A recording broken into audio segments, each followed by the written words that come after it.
नमस्कार दोस्तों, उमंग study YouTube channel पे आप सबों का बहुत बहुत स्वागत है। मेरा नाम है शुभम और आप देखना शुरू कर चुके हैं शिक्षा न्यूज़ एक्सप्रेस। दोस्तों, अभी की एक बहुत बड़ी ब्रेकिंग न्यूज़ आज दिन भर की ये थी कि हिंदुस्तान पेपर में छपा था दोस्तों कि ग्रुप डी की जो वैकेंसी हैं वो आगे में नहीं आएंगी, ठीक है। और शाम तक होते होते दोस्तों हमें एक यहाँ पे एक ग्रुप में दोस्तों ये PDF मिला है जिसमें कि वो बात को ये पुख्ता करता है, ठीक है। मैं बताऊँगा कि क्यों क्या ऐसा है। तो चलो दोस्तों, बिना टाइम वेस्ट किए हुए मैं आपको बता देता हूँ कि क्या है, फिर बाद में बताऊँगा कि किस तरह से क्या चीज़ें हो रही है। तो यहाँ देख सकते हो कि सबसे ऊपर क्या लिखा गया है, cost cutting measures on Indian railways from WCR, यानी कि वेस्ट सेंट्रल रेलवे का ये दोस्तों क्वेश्चन एयर का रिप्लाई है। दोस्तों रेलवे बोर्ड जो है, अब अगर इसकी सही मानी जाए PDF की, तो जिस हिसाब से ये चल रहा है तो ये सारे सवाल जो थे हर एक आपको जो जोन से रेलवे के उनको भेजे गए थे और ये जो रेड या ग्रीन में उनका आंसर आया है, ठीक है। तो कुछ कुछ चीज़ें जो आप लोग के लिए इंपॉर्टेंट है, हमारे बहुत सारे व्यूअर्स हैं जो रेलवे के एम्प्लॉय ऑलरेडी हो चुके हैं, बहुत सारा होने के इच्छुक हैं, यानी कि जो कैंडिडेट एग्जामिनेशन भर रहे हैं, बहुत लोग अभी वो फॉर्म भी भरे नहीं हैं लेकिन भरना चाहते हैं फ्यूचर। तो उन सब चीज़ को इसमें कवर करूँगा और मैं अपना अंत में बताऊँगा कि क्या ये फेक है या रियल है, ठीक है। तो चलो देखो, सबसे पहले है कि अलाउंस जो है दोस्तों उसमें कट करने की बात कर दी जा रही है 30%। तो ये डिफर्ड का मतलब है कि ये बात WCR बोल रहा है कि हमारे हिसाब से सही नहीं है, ठीक है, हम इस बात को नहीं मानेंगे, ठीक है। अब ये नहीं है कि नहीं मानेंगे तो ऐसा नहीं होगा, ठीक है, ये इनका कहना है। अब जो फैसला होगा वो रेलवे बोर्ड लेगा। दूसरा है दोस्तों OBS, ये अब उतना इंपॉर्टेंट नहीं है, ठीक है।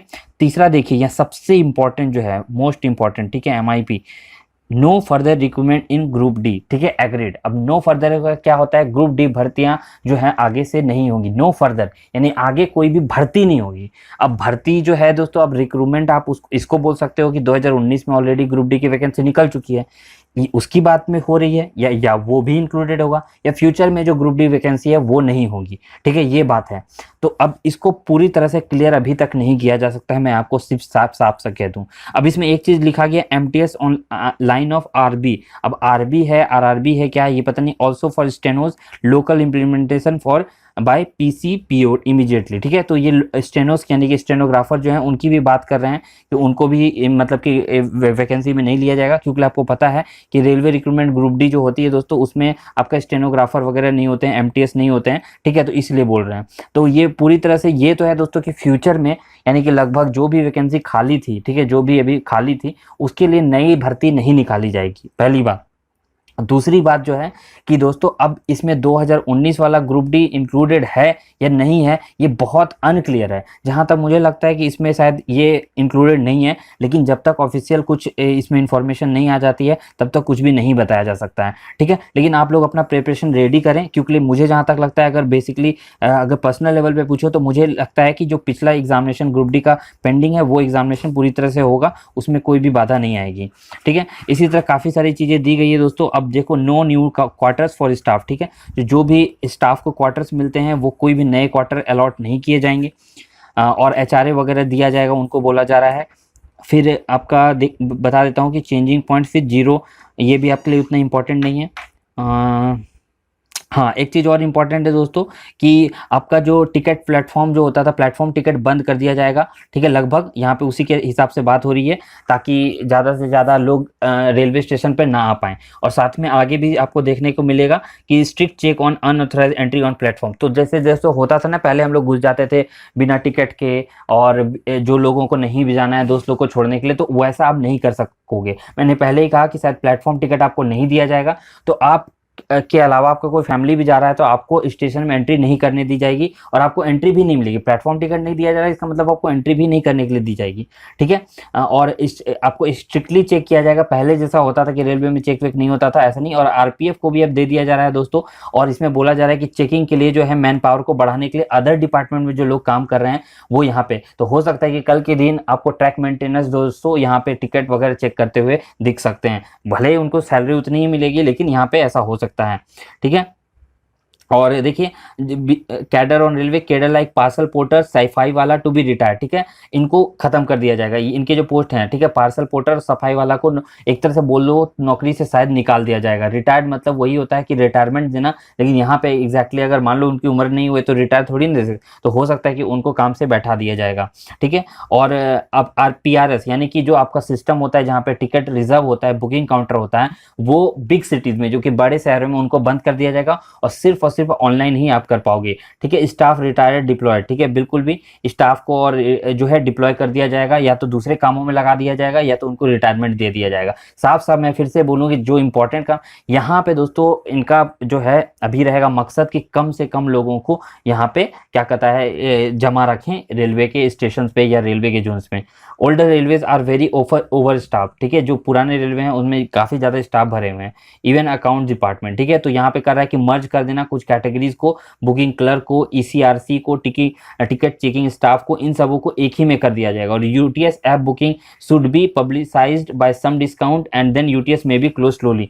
UTS यानी कि आपका जो अनरिजर्व टिकट का बुकिंग होता है दोस्तों, उसको बोलते हैं, ठीक है, यानी कि जनरल टिकट के लिए। तो उनको बोला जा रहा है कि आपको शायद बंद कर दिया जाए, क्यों, क्योंकि ज़्यादा लोग भीड़ ना लगा सकें, ठीक है। और धीरे धीरे उसको बंद करने की भी बात की जा रही है, ठीक है। लोको डीजल जो परमानेंटली हो उसको ICF कोच जहाँ पे चलते हैं उनको रिटायर करने की बात हो रही है। रिटायर मतलब वहाँ से वहाँ नहीं चलाएंगे, ठीक है।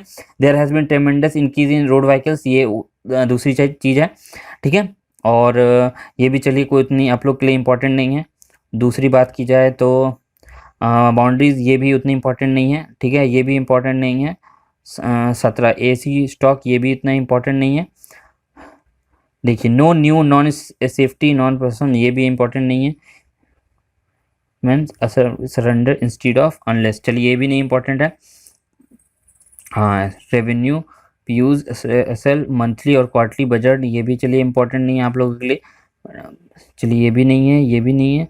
ओके, देखिए यहाँ पे एक चीज़ और है कि 30 से 40 लोग ही ज़्यादा से ज़्यादा रहें यहाँ पे, एक proposal where only 30-40 the same can be curtailed, ठीक है।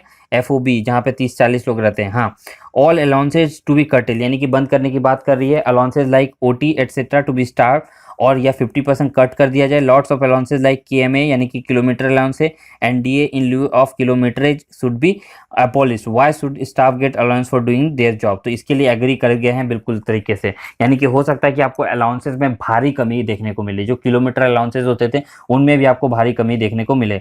चलिए अब इस्टेब्लिशमेंट मैटर की बात की जाए तो reduction in payment for 6 month, ठीक है, 6 महीने के लिए दोस्तों आपका पे लेवल दिया गया है। 1 से 5 पे लेवल में 10% की कमी, 6 से 8 में 20% कमी, 9 से 13 में 30% और 14 से 18 में 35% जो सैलरी है उसमें कमी होगी 6 महीने के लिए, पहले ही बता देता हूँ, ठीक है। Overtime allowances and national holiday allowances may be deferred for current financial year, 2021 financial years के लिए आपका अलाउंसेज और नेशनल हॉलीडे को हो सकता है कि बंद कर दिया जाए। और अदर अलाउंसेज जो है travelling allowances, kilometre allowances, non practice allowances and patient care allowances may be reduced by 50% and for financial year, यानी कि जो भी आपको ये सारे अलाउंसेज जिनको मैंने नाम लिया उनको 50% तक कम कर दिया जाए। ट्रांसपोर्ट अलाउंसेज जो है वो 50% और 100% हुआ not attended the office whole month, जो भी ऑफिस में एक भी दिन नहीं आ रहे हैं उनको ट्रांसपोर्ट अलाउंस 100% कम कर दिया जाए, और जो आ रहे हैं उनको सिर्फ और सिर्फ 50% दिया जाएगा। चिल्ड्रन एजुकेशन अलाउंसेज में ऑल्सो भी revise based on the government decision regarding reduction of school hostel fees, ठीक है। तो अब बोला जा रहा है कि जो आपको अलाउंसेज मिलते हैं बच्चों की पढ़ाई के लिए उसके लिए तो इसमें डिफर्ड कर दिया, यानी कि जो WCR है वो इस बात को रेडी नहीं हो रहा है, ठीक है। अब देखिए यहाँ पे बहुत सारी चीज़ें दी गई हैं।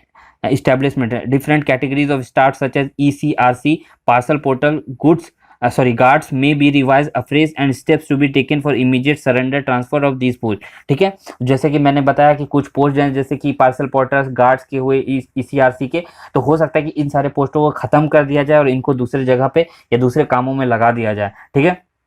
और स्टाफ बहुत सारी चीज़ें हैं दोस्तों, इसमें देख सकते हैं कि धीरे धीरे staff strength of technical categories में भी revise via ability of machine such as track machine, tower wagons, ठीक है। अब जो टेक्निकल कैटेगरी के स्टाफ हैं उनको भी दोस्तों रिवाइज करेंगे, यानी कि जो JE वगैरह हैं उनको भी हो सकता है कि उसमें भी कमी की जा सकती है फ्यूचर में, ठीक है। अब जो हैं उनको निकाला तो नहीं जाएगा मुझे जहाँ तक लगता है, लेकिन हाँ उनको दूसरे कामों तक थामा जा सकता है, और धीरे धीरे जो स्टाफ मतलब कि रिटायरमेंट होते जाएंगे तो जो न्यू रिक्रूटमेंट करनी है उसको थोड़े दिन तक थाम दिया जाएगा। जाएगा। Age of railway doctor for retirement may be reduce to 60 years institute of 65। जो डॉक्टर्स हैं उनका जो रिटायरमेंट का एज है वो 60 कर दिया जाए रादर देन 65, ठीक है। अदर सेफ्टी कैटेगरीज में be 60 year of age and 30 years of service which was earlier, ठीक है। Retirement for other safety categories में बी 33 ईयर्स ऑफ सर्विस और 55 ईयर ऑफ एज, ठीक है। तो वही बोल रहे हैं कि 33 साल या तो काम हो या तो 55 या 57 साल आपका पूरा जाना चाहिए। फॉर सेफ्टी कैटेगरी, ये बहुत बड़ा पीडीएफ है दोस्तों, इसमें बहुत सारी बातें लिखी गई हैं। अब जहाँ तक बात आते हैं, मैंने आप पढ़ सकते हो, डिस्क्रिप्शन बॉक्स में मैं लिंक दे दूंगा इस पीडीएफ को, आप एक एक करके सारी चीज़ें दे सकते हो जो मुझे लगा कि आप लोग के लिए इंपॉर्टेंट है। मैंने बताया कि जो ऑलरेडी एम्प्लॉय हैं और जो इच्छुक एम्प्लॉयज़ हैं, जो एम्प्लॉय बनना चाहते हैं, उनके लिए मुझे जो लगा इंपॉर्टेंट मैंने बताया। अब जहाँ तक बात रहा इसकी ऑथेंटिसिटी, यानी कि ये क्या सही है या गलत है, तो मैं इसको नहीं बोलूँगा कि बिल्कुल 100% सही है, लेकिन दोस्तों मेरा इंस्टिंक्ट अंदर से ये कहता है कि इस तरह की जो डॉक्यूमेंट तैयार हुई है ये कोई ऑफिशियल ही कर सकता है। इतना डिटेल्ड जो डॉक्यूमेंट है, जिस तरह का लैंग्वेज है दोस्तों, मुझे क्या लगता है कि कोई ऑफिशियल ही रेडी कर सकता है। हो सकता है कि डॉक्यूमेंट ऑफिशियल ना हो, लेकिन इसमें जो बातें की गई है, जो प्रस्ताव हैं, ये सही रखता है। लेकिन मैं फिर कहूँगा कि सारे प्रस्ताव हैं, प्रपोजल्स हैं, ये ऐसा नहीं है कि कल से होने जाने वाला है, ठीक है। ये आखिरी फैसला रेलवे बोर्ड लेगा और रेलवे बोर्ड जब सारे फैसले ले लेगा तब वो आके आपको बता देगा प्रेस रिलीज करके, और मैं उमंग स्टडी पे आप लोग को ये सारी इन्फॉर्मेशन न्यूज़ दे दूंगा जब ऑफिशियल आ जाएगा। अभी आपको घबराना नहीं है, लेकिन हाँ ऐसा हो सकता है जो तैयारी कर रहे हैं वो तैयारी करते रहें। ग्रुप डी का एग्जामिनेशन होगा, कितनी वैकेंसी के साथ होगा अब इसके बारे में अभी इन्फॉर्मेशन नहीं दिया जा सकता है, पहले ही बोल दूँ। लेकिन जी एग्जामिनेशन मुझे जहाँ तक लगता है 100% होना चाहिए, और बाकी सारी चीज़ें दोस्तों ये आपके हाथ में नहीं है। और ये बात आप तय रखिए कि कोरोना वायरस के कारण दोस्तों हम लोग ऐसे सिचुएशन में आ गए जिसके बारे में नहीं सोचे थे, और यहाँ से हम लोग को दोस्तों फिर से स्टार्ट करने के लिए काफ़ी सारे प्रॉब्लम्स का सामना करना पड़ेगा। तो इसलिए इसके लिए भी आप रेडी रहिए, लेकिन ये मत सोचिए कि एग्जामिनेशन नहीं होगा, दुनिया रुक जाएगी, ऐसा कुछ भी नहीं है। और सारे प्रस्ताव हैं, कौन से माने जाएंगे नहीं माने जाएंगे, ये फाइनल डिसीजन जो है रेलवे बोर्ड लेगा, और जब भी रेलवे बोर्ड लेगा आपको ऑफिशियली ये बता देगा। मैं पहले ही बता दूँ कि ऑफिशियली आपको बता देगा। अभी आप इसके लिए पहले से असमंजस में ना रहें, क्योंकि ये ऑफिशियल नहीं है दोस्तों। मैं फिर से बता दूं, ऑफिशियल नोटिफिकेशन जब आएगा तब आपको बता दिया जाएगा, लेकिन इनमें से कई सारी चीज़ें मुझे लगती हैं कि जो है एक्सेप्टेड होंगी, तक क्योंकि आपको भी पता है कि रेलवे को काफ़ी ज़्यादा घाटा होगा इतने दिन बंद रहने के कारण, तो उसको किसी तरह से तो मैनेज करना ही पड़ेगा। और सिर्फ रेलवे ही ऐसा नहीं करेगा, बाकी डिपार्टमेंट भी दोस्तों इस तरह की चीज़ें जो हैं प्रपोजल लेगा ही लेगा, आप ये बात मान के रहो। अब देखो 3 मई के बाद जब लॉकडाउन खत्म होता है फिर क्या चीज़ें बाहर खुलकर आती हैं, लेकिन आप मान के चलो कि 1 महीने के अंदर इसको क्लियर हो जाएगा। मुझे लगता है कि अभी सारे प्रपोजल्स हैं, इसीलिए आपको ऑफिशियली दोस्तों क्या कहता है गवर्नमेंट ने या रेलवे ने नहीं बताया, क्योंकि ये सारे प्रपोजल्स हैं। अगर इंटरनली मैटर हम लोग घर में बैठ करके मान लो कोई तय करते हैं, तो हम थोड़ी ना बाहर में जाके पहले हल्ला कर देते हैं। तो ये इंटरनल मैटर है, इसीलिए ये आपस में बातचीत कर रहे हैं। या लीक हो गया, इसलिए लीक होने के कारण इतना बड़ा भसड़ मच गया है। इसलिए मैं बोल रहा हूँ कि ये सारा कुछ अभी फुल एंड फाइनल नहीं है। वेट कीजिए जब तक फुल एंड फाइनल नहीं हो जाता है। धैर्य बनाए रखिए, पैनिक नहीं कीजिए और डरिए मत बिल्कुल भी। तय रखिए कि गवर्नमेंट है आपका ही कुछ बारे में सोच के ही करेगी, अच्छे से ही करेगी, और जॉब तो आते ही रहेंगे दोस्तों, ठीक है। बस हाँ, ग्रुप डी की फ्यूचर की वैकेंसी की बात हो रही है। अब देखिए ये वाली वैकेंसी कब होती है नहीं होती है, ठीक है। कोई भी क्वेरी रहता है फिर भी तो कमेंट सेक्शन में आप पूछ सकते हैं। इंस्टाग्राम फेसबुक है, वहाँ पे हमें फॉलो करके वहाँ भी क्वेश्चंस पूछ सकते हैं, वहाँ भी हम कुछ कुछ इन्फॉर्मेशन डालते रहते हैं, ठीक है। चलिए इस वीडियो में इतना ही, धन्यवाद।